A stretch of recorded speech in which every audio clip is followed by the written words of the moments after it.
The following podcast is brought to you by Iconic Nation Media. Welcome back to In Studio with Kimberly Lovey. You guys, today I am joined by two of my dream team members. Now, this is not the full team, but two of my wonderful team members, Yvette Inclon and Seth Hauer. And they are coming on. We're going to talk all about how they are working with me, what their roles are in my company. And we're going to just play a little get to know you, mix it up.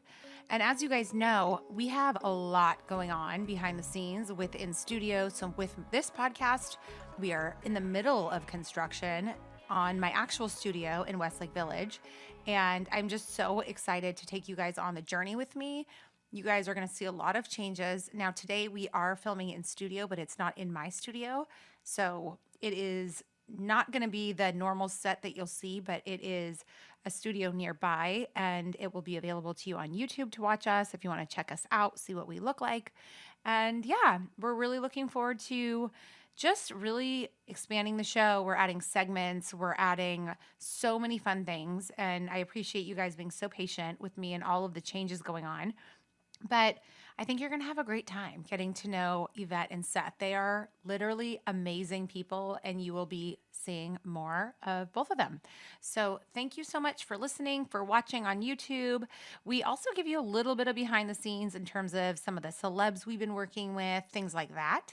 So hopefully it's a little bit juicy for you, just a little bit juicy, not too much juice. We don't want to give away too much. But yeah, thank you so much for listening and enjoy the episode.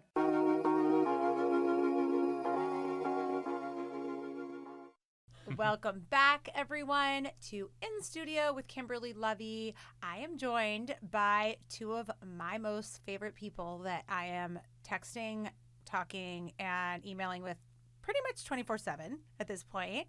So I have Yvette Inclon. Hello. And I have Seth Hauer. Hi. And they are part of my dream team. Yay. Welcome. Thank you. Thanks for having us. So I bullied my team into coming in to chat with me because, well, one, I wanted to check out a different podcast studio that was out there. Shout out to this fabulous studio that we're in today. But also, I just wanted to brag about my incredible team that we're building here at Iconic Nation Media. So, okay. First of all, let's talk about briefly your roles at the company, right? Or like kind of your backgrounds, right? So basically, what did we give you your title? It was Director of Content Strategy. Thank you. Director of Content Strategy. I think that has a nice ring to it, Yeah, by the I love way. it. Right? Yes. Okay. And then I say basically you're like The step Head of production. our head of production, right? So yeah, I have powerhouses here.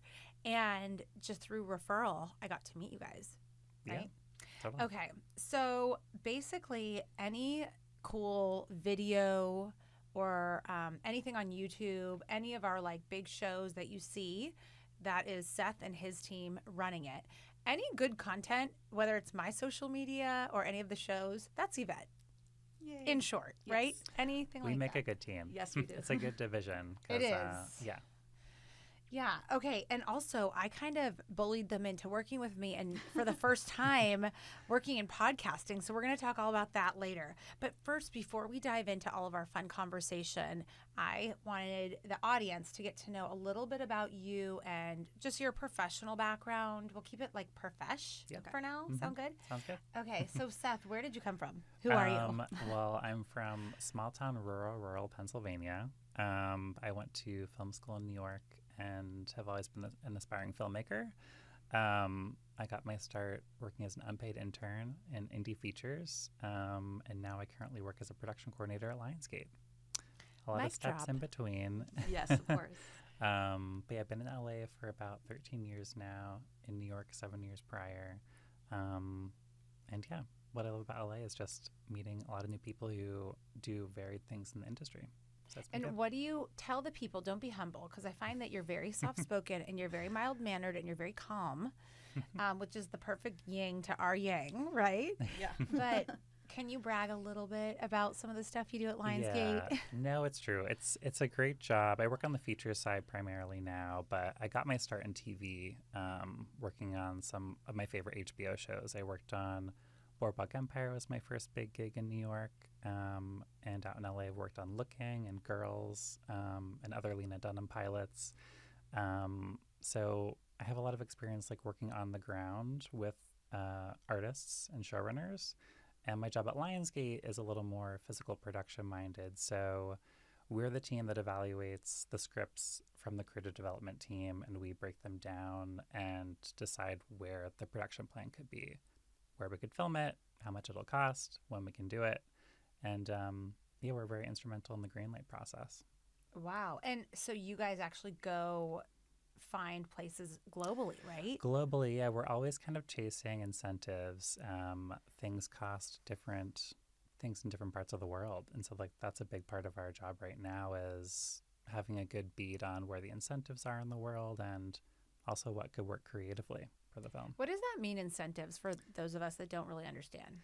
Incentives are, it's like money that you get back from a local territory that incentivizes you to film there. So Canada, for instance, has like a 25% to 35% labor incentive. So you get money back on the Canadian labor that you're spending. And that's true of a lot of other territories in the world and different parts of the US. Is it local labor that Local you would labor. have to hire folks locally? Is that what that is? It is. Okay. But some countries like Italy, you can actually run your talent through their incentive program. As long as you're paying them from an Italian company, your actors, you can get money back on that as well. Well, I would like to just personally volunteer to join Very you in nerdy. Italy. I have no talent, no skill. I can't sing. I can't act. Me neither. But I'm a good time gal. So, Definitely. if you want, like, I don't know, like a stand-in, Yeah. I'm down for Italy. I'm just putting it out there into the universe. The next scouting trip, I will recruit you. Yes. Oh, and then I can get a credit or whatever, however that works. I don't really know, but anyway. You would definitely get a top billing. Okay, Miss Yvette. I know we're making you okay. Poor sweet Yvette is just. I have roped her into just like Seth. I roped her into all my antics. It's been a whirlwind. whirlwind, and I found Yvette through MJ Mercedes Javid for our show Heel to Feel that we all work on. By the way, shout out Heel to Feel, MJ and Liat. That show's crushing. But I know we're making you nervous. How are you feeling? Are you okay? Do you need a deep breath? No, I'm okay. Okay. Well, you look great. Thank you so much for putting up with me and coming here. Oh, of course. I love it. Okay. Can you share with folks a little bit about your background, professional background? Sure. So I grew up in Los Angeles County over in Cerritos. Then my undergrad was at Long Beach State, and I majored in marketing. And I am a true marketer from beginning to end. Even in elementary school, whenever we had to take those like aptitude career tests, it always said marketing. So I have always dreamed of this kind of position and role. I first started at Fox on Fox Networks on the B2B side of marketing. And then from there, the last few years have been really working as the marketing leg for small businesses, enhancing their digital presence as well as their branding. And we met through MJ. I know her because my cousin used to live in her building. So I've known her for over 20 years. I know her parents and all her past doggies. So that's kind of how we met. That's so random. So, like, she would be like schlepping groceries, and you're like, "Oh, hey, do you need a hand?" Well, and, this like, is before. this This is Mercedes Javid. This is not MJ. Yeah, I want to unpack. Like, what does that look like living in her MJ's building? Well, my cousin lived with her, so we would just kind of have fun. I mean, it was like the Sunday fun days at the pool, or random knocking when we were like having cocktails. We would knock on each other's doors. We used to run the hallways of the apartment building. Definitely before MJ. But MJ. Yeah, exactly. We have to tell her that. Yeah, but she's exactly like you see on TV. So I did think that me giving her advice, telling her not to do reality TV was a good idea. But no, she's great. And I'm just so happy for where she's at. I was even on her pod, Till the Dirt, with Tommy. We did a rewatch of Shaw's. So I was able to be on that pod. This is about me. So I'm a little nervous. Oh no, you're doing amazing. Thank you for sharing that. That's And great. I had no idea that you guys knew each other. Yeah, That's I've known wonderful. her for a very long time. Yeah. She's great. she kept being like, I have this great girl that would be great for our social. I'm like, send her over. Send her Really over. perfect. I know. Yeah. Literally perfect. Like I love from the it. second you started, I was like, done.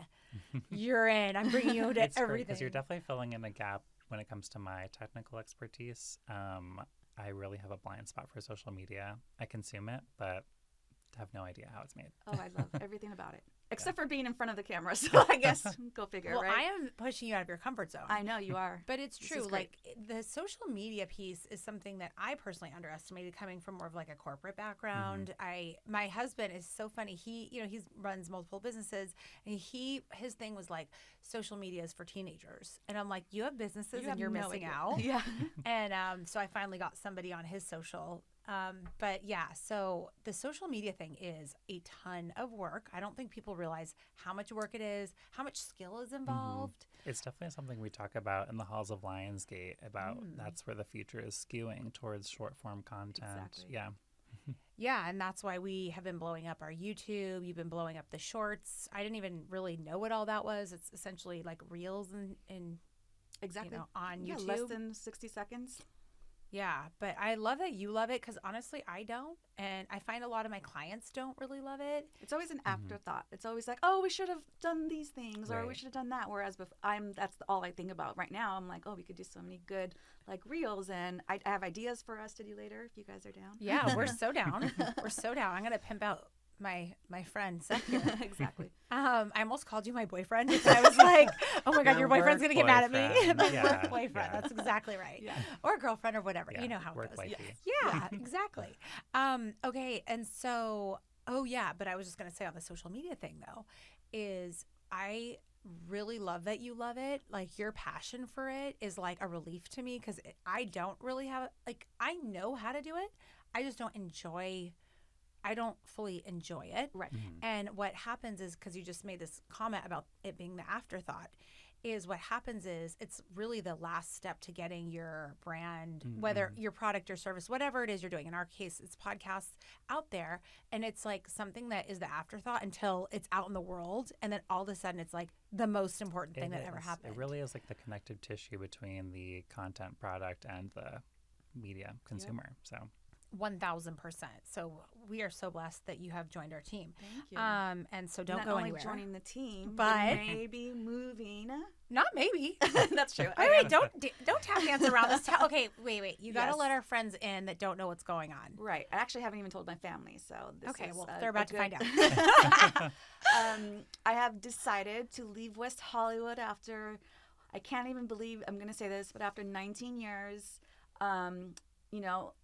lived in a few studios, and my last spot I've been in will be about 14 years. I have decided to move out to the Valley. I don't know why I said that so Bum, bum, slowly. bum. Bum, bum, bum. Well, a Dramatic different music. valley, not Yeah. the boring valley. No.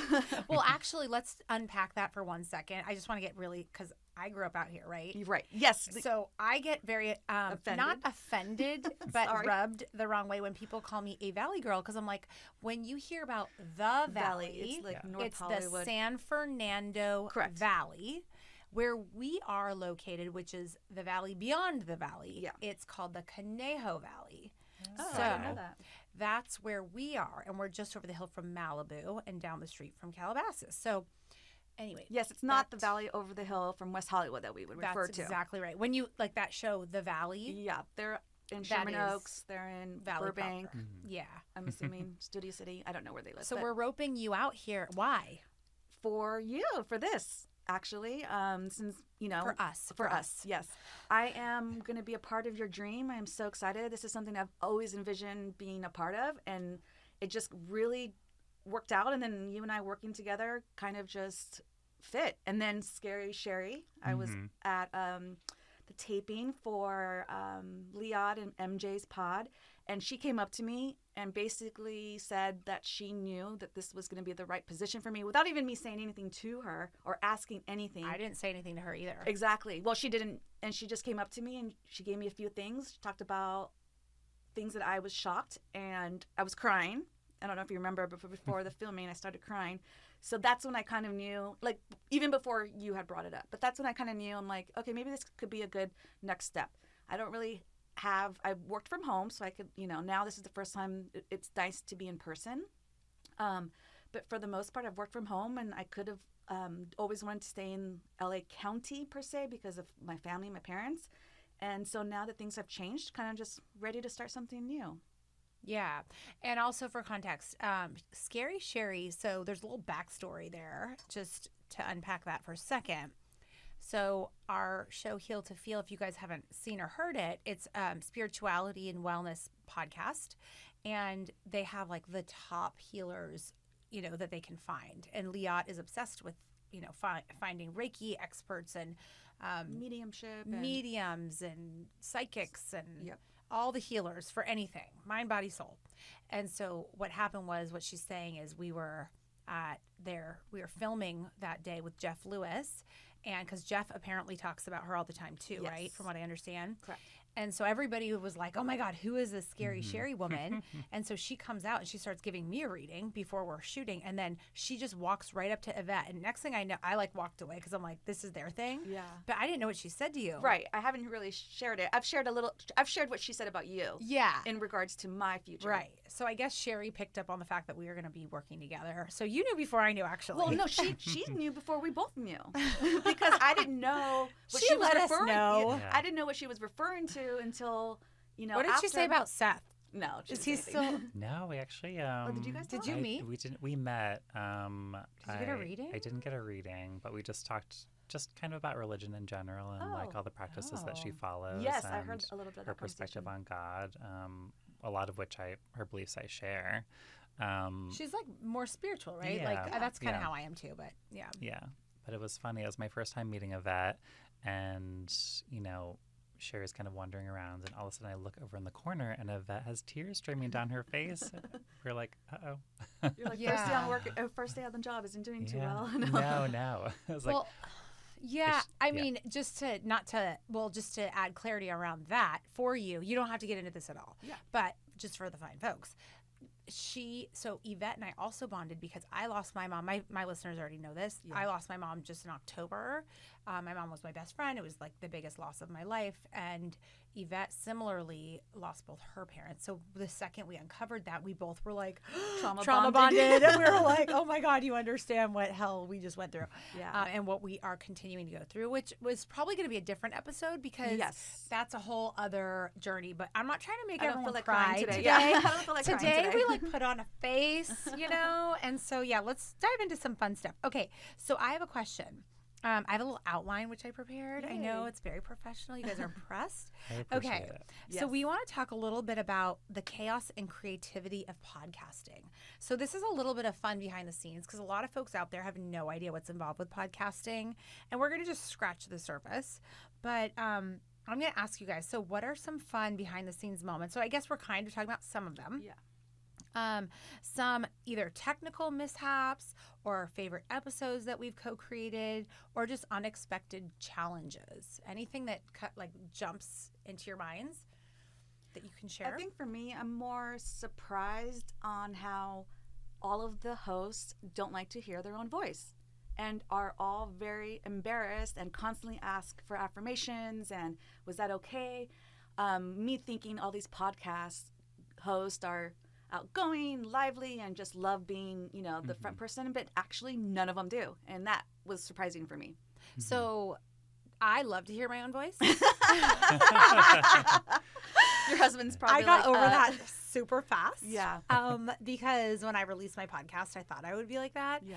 And then everybody was like, oh, you have such a nice You voice do for have a nice voice. podcasting. And Yeah. I was Oh, like, yeah. oh my God, I thought my voice was going to be so annoying. This is great. So then once I got comfortable, now I'm like used to it. Yeah. But yes, that is common where a lot of like my folks that come on that, we're launching their shows, they have that feeling. But like who specifically was like more uncomfortable than you would have thought? I have somebody I can say, but I want to hear you guys had someone. I really feel, besides MJ says she's not scared to be, She doesn't care. MJ doesn't give it No. rats, what. So We can swear That's by the why way. we love her. Yeah, I know. exactly. That is why we love her. I just feel like in every meeting we've had, every host has mentioned that this is not that they're uncomfortable with listening to themselves or rewatching themselves? Who were you thinking? It's kind of reassuring, I would say, whenever you see the like vulnerability and like the Yes. endearing level of insecurity that we all probably share, like Yeah. embodied by like someone who's just a powerhouse podcast host. Yep. You're like, yeah, Oh, we're all the same. Yeah, Then it's for sure, humanizing. probably Jeff Lewis. I felt Yeah, he was a little nervous, but of course, it was the first time I've met him in person. I've been a fan of his, but I felt like he was a little nervous, kind of reading the room and trying to understand who everyone was. He, I'm assuming, was impressed by, Leon and MJ and, them doing this pod for themselves. But in general, I felt he seemed a little nervous to me. yeah. No, I agree with that.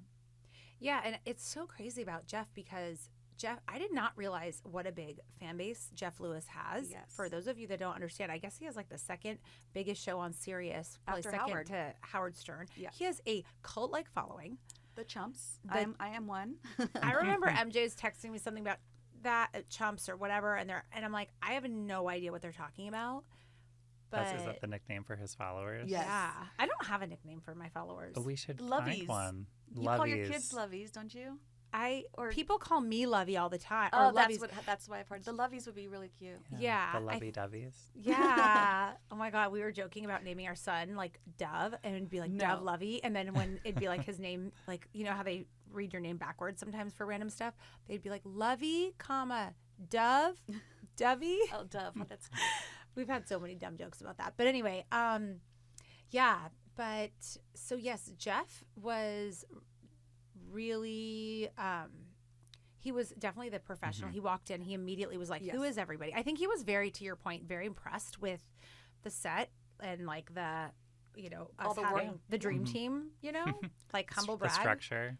Yeah, like it is a nice group we have, and I think he was really impressed. But like Liat had said on the show, are you ready to not be in the driver's seat? Right? Exactly. Yeah. But And he was very vulnerable. yeah. I loved it that was episode. so good. It was so good. And everybody went crazy over it. And Shane is so funny. There was a part on their show where they were talking about, and this might segue into a question I'll ask you a little bit later, but like, what is it like working for Jeff? And then, or how is Shane? Like, what's something? And then they kind of got into it, but it was like in a cute, funny way. Yeah. Like, because Jeff wanted him to say something, not embarrassing, but actually tell like- what his icks are. Or what, Right. Yeah. And What's Shane is just so annoying. great. He's Yeah, just- Yeah. no, but then Jeff was like, well, sometimes Shane forgets was things. funny. And he's like, well, sometimes they're not important. He's like, sometimes they're important to me. Right. And That like was a good their one. their little banter was so cute. I Yeah. just loved it. I loved having them. But you know who was the most comfortable in front of the camera that we've had, honestly? Annalyn McCord. That's who I was going to say, too. You were she's, gonna say she's an that? Yeah. actress. She was a natural. She yeah, walked she's a right natural. on. There you go. Yeah. She walked in. gorgeous. She took over the whole show. Oh, She's very self-aware and poised and, Brilliant. yes, brilliant. She had good things to say. She was incredibly smart, incredibly Feels like beautiful. she knows what her purpose is in this world, and so she just goes for it. Totally. Yeah. She that was a great podcast. Yeah. Episode. yeah, and she had been through so much trauma. Yeah. Which it like makes me cry when I realize how much trauma people have been through and they have to overcome. They spend their whole life like overcoming like their Yeah. difficulties in childhood. It's just heartbreaking to me. But I just love like a great resilient person that like you're saying, like self-aware, knows her purpose, confident. Like she really has done so much work. Yeah. So she loves the camera. She was like loving it. She was not afraid. She's confident. Oh, I wish I could be that way. Well, maybe I'll drag you in more to my no, podcast. thanks. I'm okay. Okay, so let's see. Oh, what about any technical mishaps? Go ahead, Yes. Seth. Well, probably day one. I feel like day one is usually the most technical mishap, where we might have recorded and went for like a wonderful hour and a half episode. We were all having like delicious lunch, chatting, and we're like, let's just go back and set it for the second episode, only to realize that our audio bins were empty. Oh no. In layman's terms, that means they weren't recording on the mics. Right. Or they were recording, but they were going to like no input where they could be saved. So fortunately, like we have like a wonderful sound engineer on our team. And so he was able to salvage the camera audio. But in the moment, it was truly like oh my God, this is our first day. Yeah. All is lost. We heard how, the issues with the previous crew. Yeah. We're no better. And it was like our best episode to date because it was Anna Lynn and she was so great. good. Yeah. But they were like, Kimberly, and they like pull me over and they're like, so we had a problem. And we're always. I can't imagine that thought you were thinking as you were approaching her and having to tell her. Right. No, I mean, all of our thought immediately was we need to like tell Kimberly what is going on and everyone needs to be aware. We're very much about communication and let's solve this together. And I feel like that's how we kind of bonded right off the bat because Kimberly is the same way. She's like, let's solve this together. This is not the end of the world. Yeah. Yeah, we're not curing cancer. Nobody's dying. The worst case scenario, either Annalyn comes back or, we try and get 20 more minutes right now. Mm-hmm. And, But it was a very pragmatic approach because I feel like there are so many different directions to go when something happens like that. And I've seen it all. And what happened that day was definitely optimal. Oh, okay, good. Well, I just looked at the face of the person that's like, I'm going to fall on the sword. And like, I am like, he was so devastated. Yes. I'm like, there's nothing I need to say to this person. They feel like shit. Yeah. And I haven't, and the only thing that I took from that person at that moment was how much he cared. Mm-hmm. And so they're like, so then there was, and I was just like, I want that guy on my team because he cares so much. Yeah. And has such high expectations for himself. And he's devastated right now. And like, I literally was like, can I give you a hug? Because like, I was going to start crying because he was so devastated. It was devastating me. Yeah. But, yeah. Anyway, so that was our first. Yeah, we got the low point out of the way right Yeah. off the bat. Yeah. That's a good way to look at it. But honestly, thank God I did not go off the handles and misbehave and do all the things that people could do because this team, let me tell you, damn, did they salvage that episode. They got it to like, I would say 98%, which was unbelievable. The episode ended up being unbelievable still. So anyway, that was our first experience in our technical difficulty and we got past it. Yep. Okay, I want to know, well, did we talk enough about your move? I think we kind of covered your move. Or do you have anything else you want to say about that? Just that I'm going to move closer to the studio. What's your timeline? Ooh, like juicy question. Also, tell people what you're leaving behind, a rent-controlled apartment. I am leaving a rent-controlled apartment in West Hollywood on, well, I can say now because I won't be living there by the time this comes out, Sunset and Doheny. It's just a different city now, like 7 restaurant bars that closed on Sunset. And I'm just ready for a change. Yeah, no, I get it. I didn't really have, and honestly, I was looking like maybe I go to Long Beach or closer to my brother's, or I really had no idea where I was going to go. And that was another thing Sherry had said to me, too, is that she didn't want to tell me where to go, but she said she can see where I was headed, if that makes sense. Because I asked her, I was like, do you see me moving to Long Beach or should I stay near West Hollywood or... And she's like, nope, there's going to be a good surprise for you and it's going to happen within the week. And it was. It was right when Kimberly and I told her what I was kind of going through in my current living situations, the bad parts of living in rent control. And she's like, you got to get out there. You have to move closer to the studio, which the studio's out here in Westlake. And I responded right back like, yes, that makes sense. Yeah. And I'm seeing apartments tonight, and I hope the one that I see tonight is the one. And I could easily be out as next week. I love that. You were kind of like, give me direction. And she's like, look inward, and you had the direction already. Yeah. So and now she's so happy. And when I did tell her, Sherry, I was at her place on Tuesday, she hugged me and she was like, yep, like, good job. You know, because it's not like she kind of led me to it, but I made the decision in a way. Yeah. So that was great. And she was just so sweet about it because, you know, not having my parents, it's kind of a scary move because I'm on my own. Although, of course, I have my brothers, but, you know, it's not the same. And I'm going to stop there before I say anything. Don't start crying. Actually, if you do, it's okay, like I said. Yeah, and we have to tell them the one thing that reinforced it when you were like, oh, my God, I'm making this big move. And then she sends me a picture of a homeless man sleeping right outside her doorstep, which, is one, of course you feel bad for these, Yeah, of course, these human, I mean, it's heartbreaking. Let's just say that Right. for sure. But it also could be dangerous because you have no idea who this person is and you're a single woman and it's Yeah. nighttime. So what happened? You come home. Tell us what happened. Yeah, no, and I live in a secure building, and I was actually home. I was gonna leave to go get my mail, I think, and then I step out, and he's like rolled in a blanket that my neighbor had out, to dry, and it scared me because I didn't know what it was. Well, obviously I figured out it was a person, but he was like grunting, and mind you, he's wrapped up, so I don't know if he has a weapon or anything.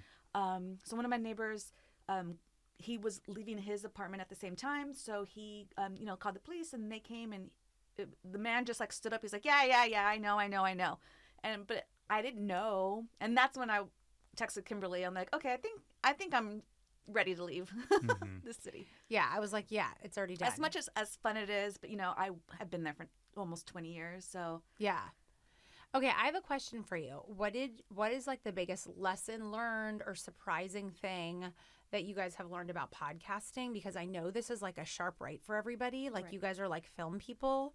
By the way, if I did not say this enough times, I'm so grateful to have each of you, not just here today, but just in my life and in my business. we are a pretty good team. Oh my I'm God. grateful too. Me too. I'm very grateful. This is like my dream. Yeah, and mine. So anyway, thank you again for being a part of my dream, and I hope to make your dreams come true with our great work. But what can you say? I mean, for people that have no idea about podcasting, what has surprised you? What have you learned? What's interesting? What's different? Anything?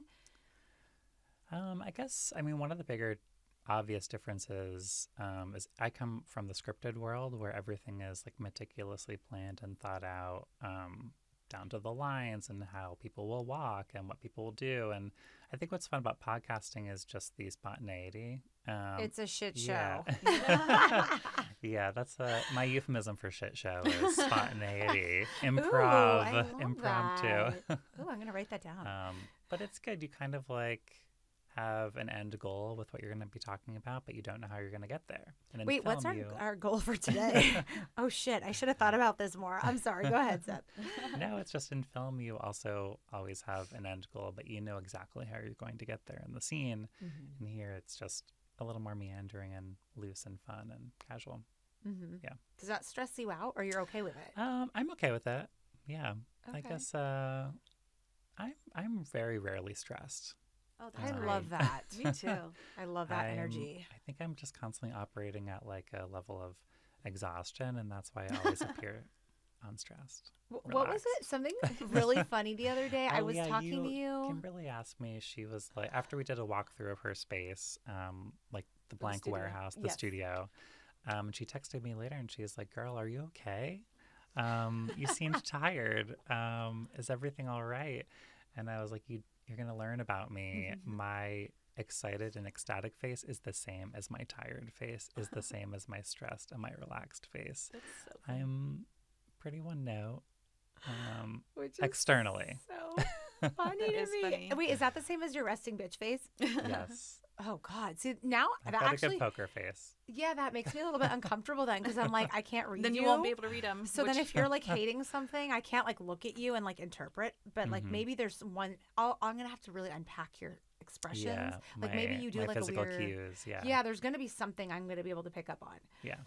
Okay. We'll see. Time will tell. Yeah. Yeah, we'll see. Or I'll talk to your boyfriend and like figure out Yeah. what he knows. Greg knows. Greg can read me. Okay, he can. Okay, so Well, he's got to. he'll How be long able have to you been with tell. him? It'll be 7 years in July. Oh my Nice. God! I Wow. know, yeah. We've How been living amazing. together for almost 4 years. Wow. Yeah, we Do met you in New York. wanna- Okay. And you guys both moved out here together? I was actually living in LA full time. Okay. And I was working on a show in New York, and we met at the beginning of the 6-month stint that I was there, just as a late night grinder hookup because I didn't even live in New York, so we yeah, weren't so dating. you weren't expecting anything. And we just kind of kept in touch, kept seeing each other, and at the end of the 6 months, like around Thanksgiving, I moved back, and we were like, oh, this is actually something. And we were long distance for a year before Greg moved to LA. Oh, wow. He's a New Yorker, born and raised. Wow, you got him and- out here. Yeah. I Aw. think he, like me, was kind of like, these will be my LA years. We'll see how it goes. Oh, got it. But after you're here for a few years, it makes sense. I'm here Like, we're nervous here to about stay. moving like 20 miles, and you guys Yeah. get to cross country. Yeah, that's a good Yeah. barometer for like it's not that Geographical crazy. change can be really good. Yes. Yeah. Yeah, I think so. And you're in Hollywood, so. Yeah, in Hollywood, which is convenient. I feel like being from New York, it's a little easier to get your bearings in a place where That's you can true. walk places. Yeah, Yes. no, for sure. I always say it takes will people miss like a that. year, Yeah. like to adjust, to fully acclimate to Definitely. LA. Because when I was in business school, somebody else from the East Coast made this observation, so I cannot take credit, but I think it's really true. Is that like you just said, like the walkable thing? Mhm. But there's no real like city center in LA, No, there isn't. and everybody's largely in their cars for the most part. Yeah. So outside of like whatever you're doing for your work, which is why a lot of people are here, especially in your industry or our industry, whatever, entertainment, like it's not that easy to just like come across No. people and meet them. Nope, it's not. I never went like east of La Brea. There's that joke, or like the other side of the 405. Right. And then the South Bay, I've never been out there. No, I have. I'm just kidding. But, just like everything is just so far. Yeah, it seems everything's like. spread Yeah. out. Yeah. Everyone's in their cars. I remember like my sister and I, we were like in our, young 20s, and we were starting to hit up the bar scene and do all the things. And we were like so confused because we're like, this is so weird. No one's like approaching us to dance or to hit on us or and we were like cute, we were of cute course. girls. And it was just bizarre because, we were in San Diego before that, and we were always having fun with whoever we met, all of us. LA Like, is very different. and in that it's just scene. people would show up to the clubs, I remember, like with their own crew. Mhm. And whether or not they had a table, obviously that's a whole different thing. But like, yeah, it's just a different city. But like, once you find your people, like you're good. But it does take time. Mhm. Yeah. I always say everybody comes to LA and they're depressed for the first year. Like So I funny. tell That's true, everybody yeah. that. I think that's true. Yeah, I know, right? It's good. Okay. So I want to ask you, well, do you want to talk about any cool projects you're working on in the film world right now? Are you at liberty to share? Yeah, of course. Oh, yay. We are. I'm trying to think of what I should talk about. We're probably, Lionsgate is making movies. A lot of the town feels like it slowed down a little bit, but Lionsgate has kind of kept going, which is fun. That's awesome. Why has the town slowed down? Is this some... I think we're still in the middle of like the post-strike slump. Okay. The kind of like contraction in the industry that happened after the writer's strike and the other strikes. A lot of media companies are consolidating. They're spending less money on risks, like fewer pilots. Yeah, it just Wow. feels like there's less that's being greenlit, I would say. People are being Wow, a little more that's fiscally conscious. crazy. Yeah. Okay, so then what are things? So Lionsgate is busy out in Santa Monica, right? That's where they're based. Yeah. And so what are some fun things you're working on that you can share? Well, today is the premiere of Freaky Tales, which is a movie that I worked on when in my former job at E1. E1 is the company that I was at before Lionsgate that got bought by Lionsgate last year. So Freaky Tales comes out today. It has Pedro Pascal as one of the lead roles. We have the next... Is he as dreamy? He is dreamy. Yeah. Yeah. The movie is shot all in Oakland. Okay. It's Ryan Fleck and Anna Boden are the directors. And it's just a really fun time. Check out the trailer. Ooh, Sounds good. hot plug. Yep. I'm down. What is it about? It is about Oakland in the 80s. And it weaves like real history and real basketball history with like racial issues that were going on in Oakland at the time. But it has a lot of like nostalgia for 80s movies like at its heart. Oh, It's kind of cool. hard to like pitch in a log line because it's a movie told in 5 chapters. So it's like 5 different stories. Oh, wow. But yeah, it's worth watching. Cool. That sounds fun. Yeah. I want to watch that with like maybe an adult beverage. Yes, definitely an adult beverage. Okay. And it's Are you going to go very out and watch it? violent. Oh, it is. Just a warning, yeah. Okay. Okay. Do you go out and watch the movies you've worked on? I do, yeah. Yeah, of Because I course, love to 'cause see it's it with an supporting it. audience. And yeah. that too. Oh, Yeah. That's so fun. Yeah. Do you get to do like the sexy premiere stuff? Any of that fun stuff? Sometimes. I haven't been to a premiere in a while. But yeah, I do enjoy a good premiere. This one Speaking was in of Oakland. premieres, and I don't want to get this wrong. Let me make sure I get this correct. So I'm going to just check this. Let me fact check myself before I speak. Speaking of awesome people in our company, we have to give a big shout out to Jason Harriton. Yes. And a huge congratulations. So he is our additional head producer, brought in Seth, brought in everybody else that works on the production side. And he's amazing. And I'm going to have him on my show too, because he's one of those guys that he's so amazing and you don't realize how amazing he is until like the more you get to know him and it like comes out like in small doses. I love people like that, by the way. That's like my favorite thing, when you don't know that somebody's as amazing as they are. Cause they don't, like, Jason doesn't advertise how cool he is. like he's like really big. So he's produced over like 1,000 Netflix shows.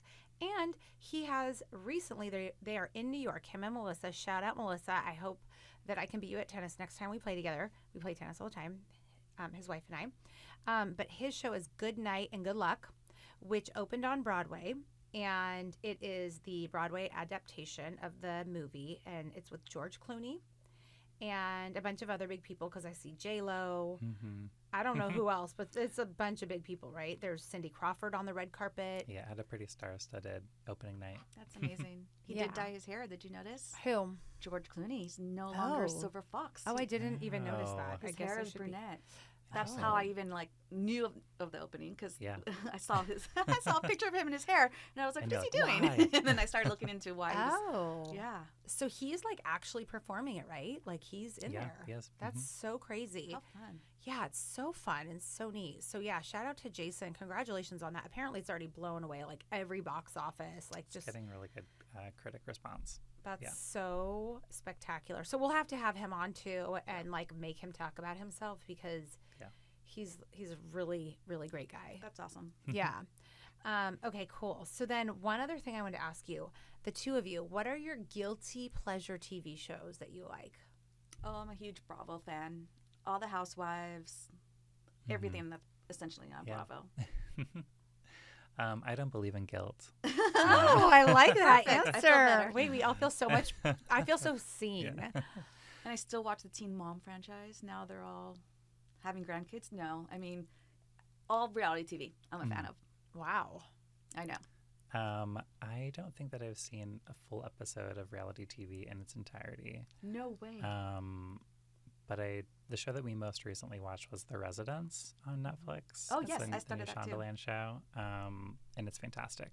Yeah, it's wonderful. What is it about? I haven't watched it. It's kind of like Clue, but set in the White House. And Uzo Aduba from Orange is the New Black plays a detective consultant to the D.C. police.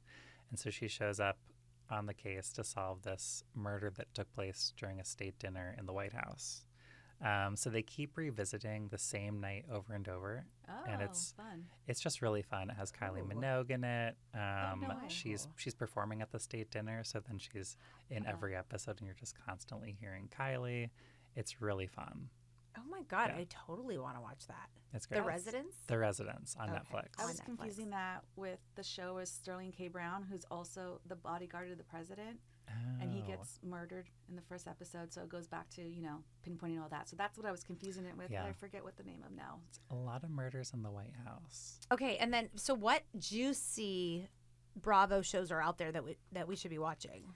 I mean, I guess I just watch all the Housewives, so all of the, and I think what's juicier is them trying to get a Housewives in Calabasas, I heard. Oh yeah, we have a couple friends that have been approached. Yes, actually, and that's they've how I heard. declined. Okay, yeah, they've I'm not saying that declined. they've even hired or greenlit anything, but it's interesting that I heard that conversation too. So I thought that was kind of cool that they're still trying to figure out other seasons.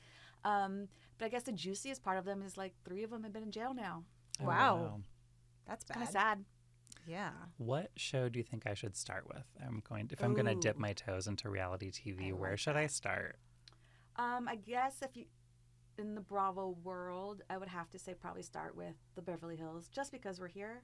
Yeah, that makes sense. It's Close but to home.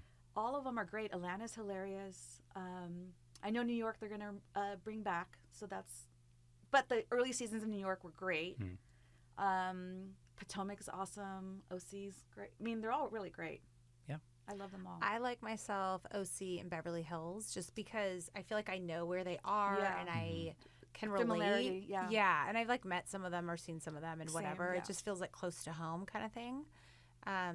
But I don't know. I hate to say this, but I also feel like Bravo, they're constantly recycling the same women.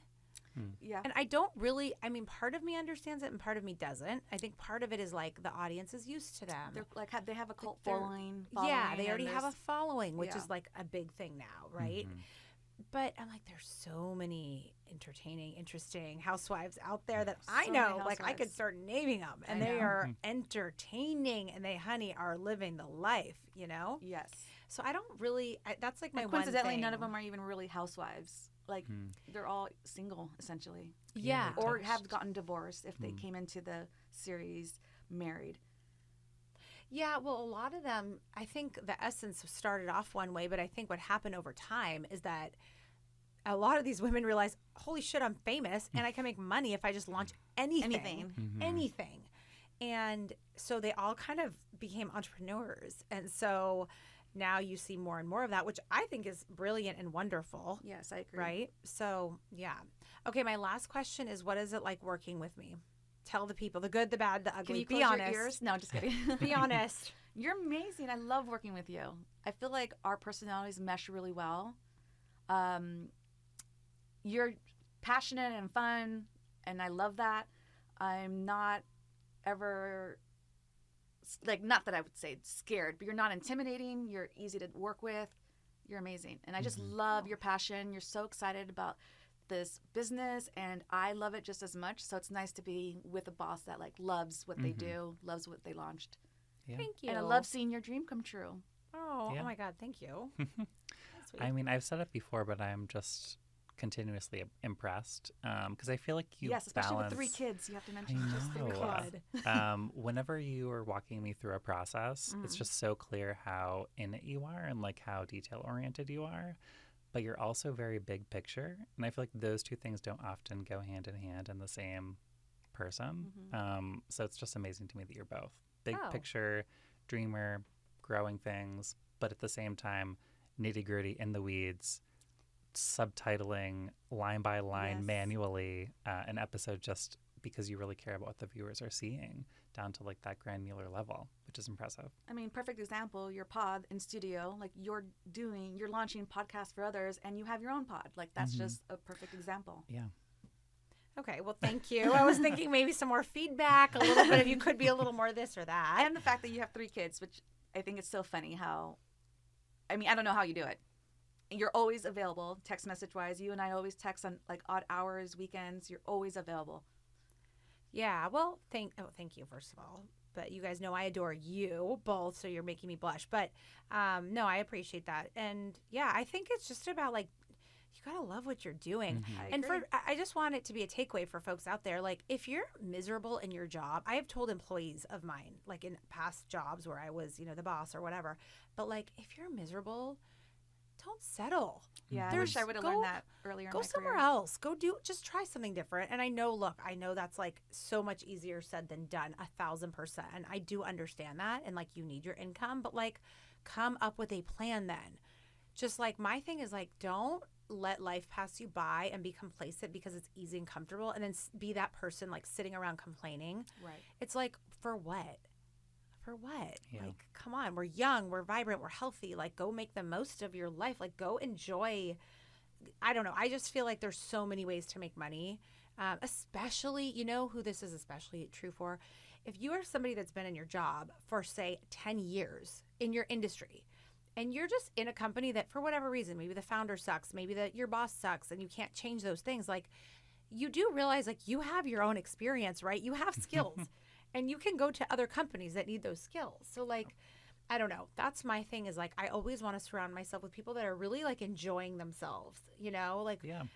why not? We can be miserable working or we can have a blast working. We might as well have a blast. I mean, Yeah. That's my perspective within the film industry too, is we're all working such long hours and giving everything our 110%. So it's not worth it unless you're enjoying who you're around with. Yeah. 14 hours a day. you guys, I had a prospective client. This is a little bit of like behind the scenes tea about the way I vet my clients and the people that work with me. But like, this girl comes on this call. I met her at Super Bowl. She comes on the call. I'm not going to name names, obviously. But from the moment she was on the Zoom, I looked at her face and I'm like, are you okay? Oh, no. I didn't even talk. I could just see like it, but it was like, I could just see shit. I ended up telling her, like, you have bad energy. But I didn't say it. I didn't. Of course you didn't say it like just that. so you know, like, it ended up where she was texting me a big thank you later. So I just want to make that clear. I wasn't going in on her at all. It's just that she was having a hard time in her career. And she was not in a good place. And got it. I felt bad for her. And so Yeah. I'm like, okay, this went from me being like essentially like going into like a prospective client, like almost sales pitch, right? Where I could gain a client, to me like almost like life coaching her. Cause I'm like, you just seem really unhappy and stressed out. Have you considered like tweaking your career or going into a different industry? And like, She probably had no idea she was giving that off. and we've all been in that. We've all been in that Of course. spot. That's why I want to talk about that too, is like, it's not all like roses. The whole journey is like, it's fucking hard what we all have, like, just as you go through life, but being willing to make a change. Like, if it's not working for you, like, fucking change it. That's what I say. Yeah, I agree. You know? So anyway, so that's kind of that. Well, thank you. Well, and I appreciate both of you guys so much, because these guys are super talented. I cannot say that enough. Do not try and steal my people. By the way, She's gonna block our names off. yeah, I'm gonna have to like gatekeep my people. They're mine. They're my excellent people. I'm moving for you. So. Yes. Oh my God. Thank you. Oh my God. That makes me blush. But anyway, so how are you feeling now? Are you feeling more relaxed now that we're A little bit, yeah. Are you okay? Yeah, I'm okay. She said that she gets anxious about things. Yes, in general. And then also just, I've never done like a podcast about myself. So, Right. Yeah. I think people get uncomfortable when they have to talk about themselves and they're used to being the behind the scenes person. exactly. Right. Totally. I feel like it's me as someone who's never been on the podcast, it's just like that instinct to be a self-curator and be like, this is how I'm going to come off, and then you overthink things. Oh, for sure. yeah, I forgot So about all like that. with the I don't do any of that anymore. maybe we'll get to that place at Yeah. some point. Hopefully. Here's the That- thing. Okay, and I this know, is thanks. I'm so glad you're both sharing your like being vulnerable too about that, because this is something I see all the time, and I just want to also let everybody know. You would be shocked at how little people give a fuck about you. And that Very is true. the gods. I mean, I really mean that. Like it took so much guts and courage for me to, launch a podcast and to put myself out there and have a public Instagram when I came from like a very corporate buttoned up background where you're not allowed to have those things.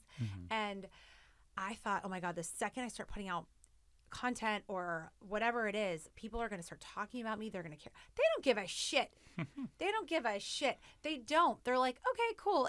If there's something, first of all, if they see something they don't like, my thing is like, if there's something I put out that you don't like, you can unfollow me. You cannot consume my content. Right. Like, it's free. Yeah. So, I really don't care.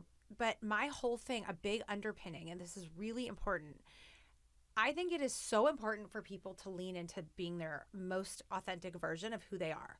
Bottom line, that is the best content creator, and that's the best human. And so one of my goals in my life is like, I want people to feel encouraged and comfortable in their own skin, because only then are they going to really like shine and like give you their best.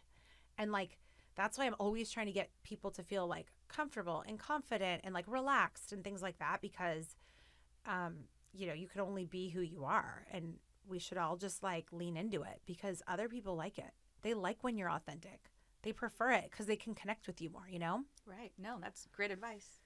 And the brands we learning build, right? Like when Yes. we're sitting there curating and building brands with people, we purposely do it in a way, like we have a method. It's our discovery, part of our discovery process, but like our method is all geared towards who are you? Just who are you? What do you do outside of whatever you think you're going to talk about? Like, oh, you play tennis. Great. Tell me about that. Oh, you're very religious. You're faith-based. Okay, Spiritual, cool. Right? Like, oh, you love to, you're a marathoner. Whatever your thing is that you're interested in, like, that's interesting. It makes up who you are. So I love bringing in people's like authentic spirit into their brands, because I just feel like it elevates them. It gets them more confident. And like, then they, you see them shine and you see them like, relishing in who they are. And it's just like, there's nothing better. I just love it. It's just like my favorite thing ever. But anyway, I thank love you that too. for, You're very good at it. no, Yes, you well, are. thank you. Well, thank you for joining me. Congratulations on your very first podcast. I don't think Thank it was that you. bad. Okay, good. Thanks. I mean, like, no, I agree. wasn't Yeah, scary, it wasn't scary. right? No, Like, it's been fine. Would do it again.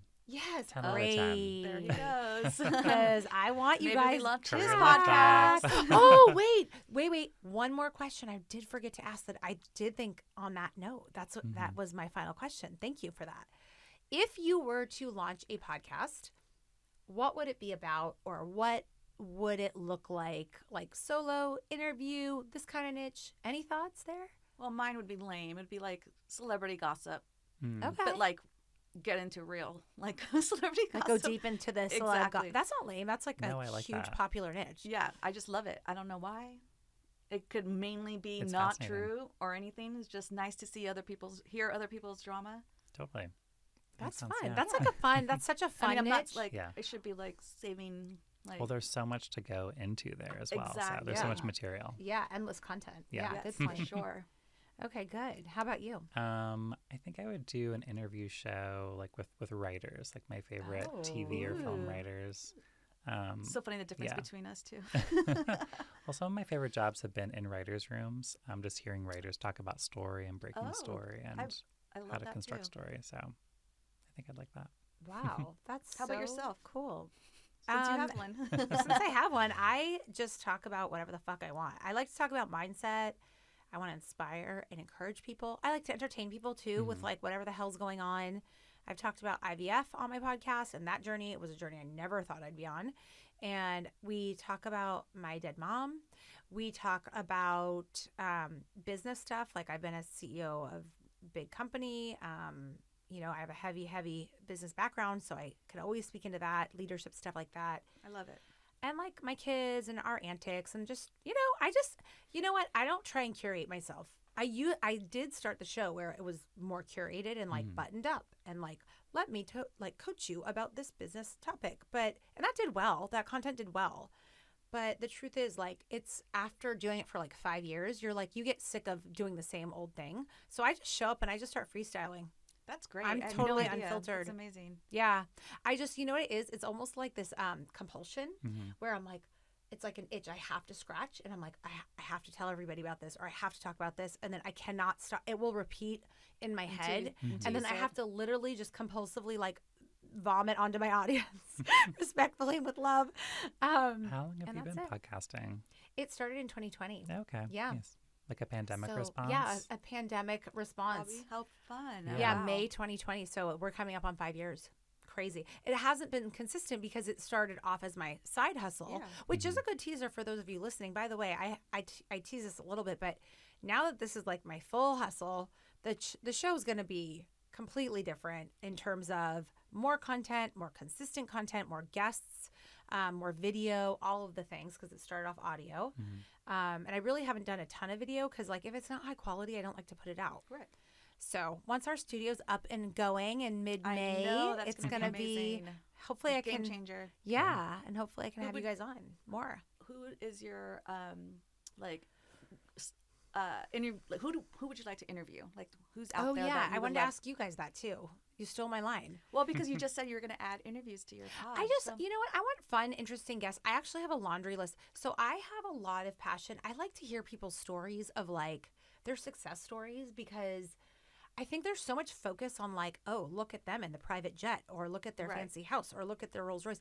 Like, you don't even know what the hell they went through to get it. No, And I agree. I think that's the more interesting, more inspiring part of it. Like, whenever you talk to these really successful people, like Liat's husband, Trevor, they are going to, the first thing they're going to start talking about, they're not going to talk to you about their floor seats at the LA, whatever sports. They're not going to brag. They don't need to. They're going to start telling you about their failures. You know, like when we had Dar Man on, that was so interesting. So I love hearing people's stories. So I have a laundry list of like really juicy guests that are like really successful humans. A lot of them are not people that are known, but like their stories are incredible stories. That's all that it's about. Yeah. So plus we've got some fun, famous friends and things like that. But I'm not going to name names yet because we'll tease it. But how about you guys? If you were to interview one person, final question. I know I keep saying that. Mine I will don't know. always be Oprah. Oprah. Yeah, I mean, I'd Be- totally hang out with a s- her. mhm, Yeah. coming from having nothing, building her brand, Yeah. everything about her, I would love to hear her. I would love to talk to her. Oprah's a good and one. go to Montecito. Yeah. And make jam with Megan. Just kidding. I don't know, maybe John Cameron Mitchell, just because he's someone who's like created some of my favorite art. I have no he's a idea who that filmmaker. is. Can you? Hedwig and the Angry Inch. He created that. Is that a movie? It's a movie. Yes. Okay, sorry. I'm like queer East Village. A lot of my like creative pursuits kind of center around like queer content and queer authors, and I just have like a passion for gay stories. Yeah, I can relate. You can relate. And I grew up without any of it. I grew up very sheltered in small town PA. I feel like most of the movies that I saw were like well into like my 20s and 30s. Because I grew up without it, I feel like I'm constantly searching for that and like searching for our like queer origin stories.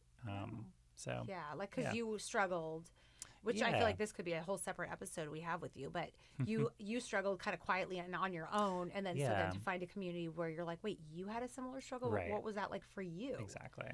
That makes a lot of sense. Yeah, it's like validation too. Yeah, queer storytelling. That's my passion. Oh, okay, good. Wow. Yeah.